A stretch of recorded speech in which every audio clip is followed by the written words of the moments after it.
Okay, next we have blepharitis. अब blepharitis में क्या होता है कि हमारे पास जो हॉर्डोलियम था वो हमारे पास एक इन्फेक्शियस जो है ना नोड्यूल था। इसमें हमारे पास क्या हुआ कि इन्फ्लेमेशन हो जाती है, सब एक्यूट या क्रॉनिक डिजीज़ है हमारे पास, और आईलैशेस में हमारे पास इन्फ्लेमेशन हो जाती है। ठीक है, अब इसमें हमारे पास दो होती हैं, एंटीरियर एंड पोस्टीरियर। ठीक है, अब एंटीरियर में फर्दर दो होती हैं, इन्फेक्टिव एंड नॉन इन्फेक्टिव। ठीक है, अब एंटीरियर का मैंने आपको बताया था कि जीज एंड मोल्स उससे कनेक्टेड है, जबकि पोस्टीरियर हमारे पास मेबोमियम से ग्लैंड कनेक्टेड है। तो पोस्टीरियर वाले मेबनाइटिस को बोलते हैं और एंटीरियर वाले में दो जाएंगे, इन्फेक्टिव या नॉन इन्फेक्टिव। इन्फेक्टिव वाले को अल्सरेटिव भी बोलते हैं और स्टेफिलोकोकल भी बोलते हैं। इन्फेक्टिव वर्ड से क्लियर होता है तो भाई किसी इन्फेक्शन की वजह से, मतलब स्टेफ की वजह से मोस्टली। नॉन इन्फेक्टिव को स्क्वामस भी बोलते हैं, सबयूरिक भी बोलते हैं। ये हमारे पास एक सबयूरिक कैरेटाइटिस, सबयूरिक डर्मेटाइटिस या एपनी रोजेशिया वगैरह से कनेक्टेड होती है। अब आते हैं सबसे पहले अल्सरेटिव पे। अब अल्सरेटिव वाली या इन्फेक्शियस जिसको बोलते हैं या फिर स्टेफिलोकोकल जिसको बोलते हैं, ये हमारे पास क्यों होती है? एक्यूट या क्रॉनिक कंडीशन है इसमें लैश फॉलिकल्स की या and Gs and moles glands की। ये मोस्टली स्टेफ ऑरियस, स्टेफ एपिडर्मिडाइटिस की वजह से होती है। ठीक है, अब इसमें हमें पास क्या क्या मिलेंगी? तीन चीज़ें, हमें पास 5 चीज़ें मिलेंगी जिसको हम लोग क्लिप जी से याद करते हैं। ठीक है, सबसे पहली कौन सी होगी? ये हमारे पास सबसे पहले इसमें हमारे पास होगी क्रॉनिक इरिटेशन होगी।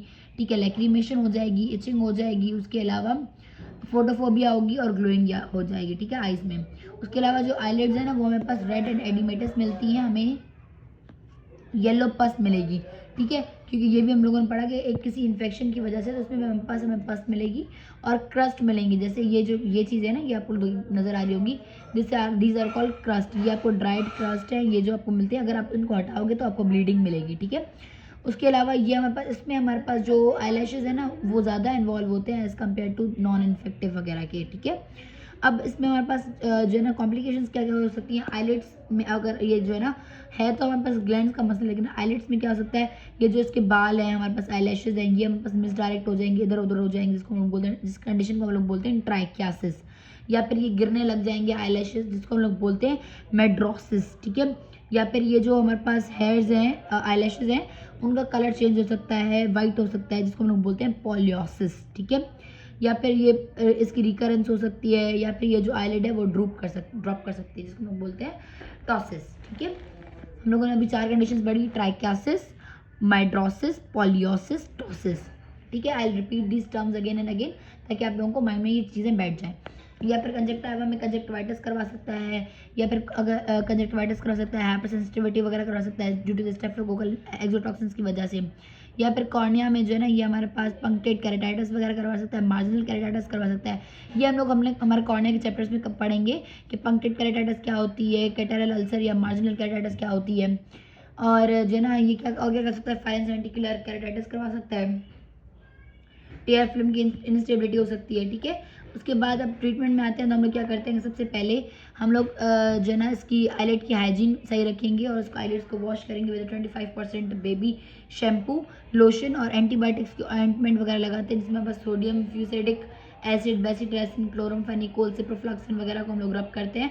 उसके अलावा टॉपिकल एस्टेरॉइड्स हम लोग दे सकते हैं। ये हमारे पास क्या होता है, जैसे हमारे पास जिसमें हमारा फ्लोरो मेथनॉल वगैरह आता है, 4 बार हम लोग देते हैं ताकि हाइपर सेंसिटिव जो रिएक्शंस हैं इन द कंजक्टिवा और कॉर्निया वो ना हो।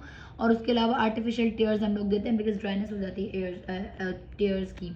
ठीक है, उसके बाद आते हैं स्क्वामस वाले पे, जिसमें जो हमारे पास क्या होता है नॉन इन्फेक्टिव या जिसको हम लोग सबयूरिक भी बोलते हैं। ठीक है, तो इसमें हमारे पास ये क्या होता है, जीज एंड मोल्स के होते हैं, लेकिन ये बिकॉज ऑफ जो है ना किसी इन्फेक्शियस एजेंट नहीं होता।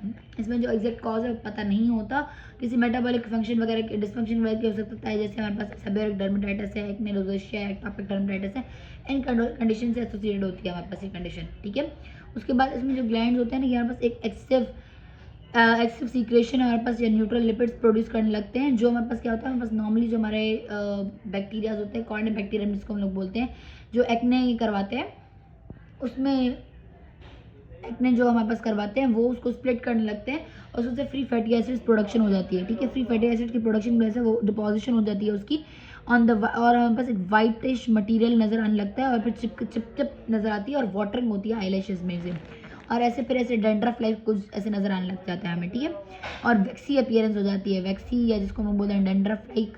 अभी डेंड्रफ क्यों नजर आता है हमारे पास? Because of the desquamation of the epidermis. ठीक है, और येलो ग्रीसी फ्लेक्स वगैरह नजर आने लगते हैं, स्केल्स नजर आने लगते हैं।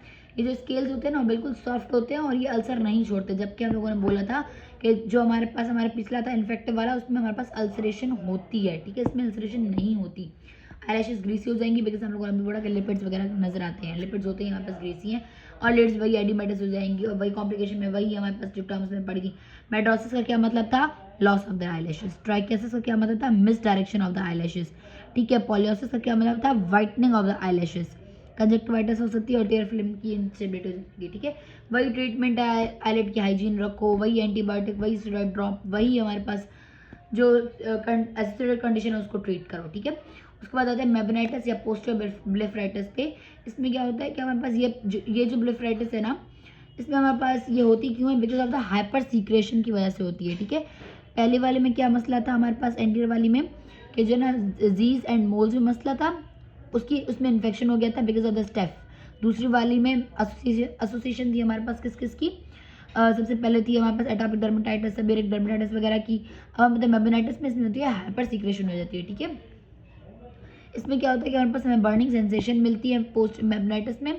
बर्निंग सेंसेशन क्यों मिलती है? Because of the excessive fatty acid की सीक्रेशन की वजह से। बिकॉज मेबोइम ग्लैंड्स क्या है हमारे पास? हमारे जो ना सेबेशियस ग्लैंड्स हैं।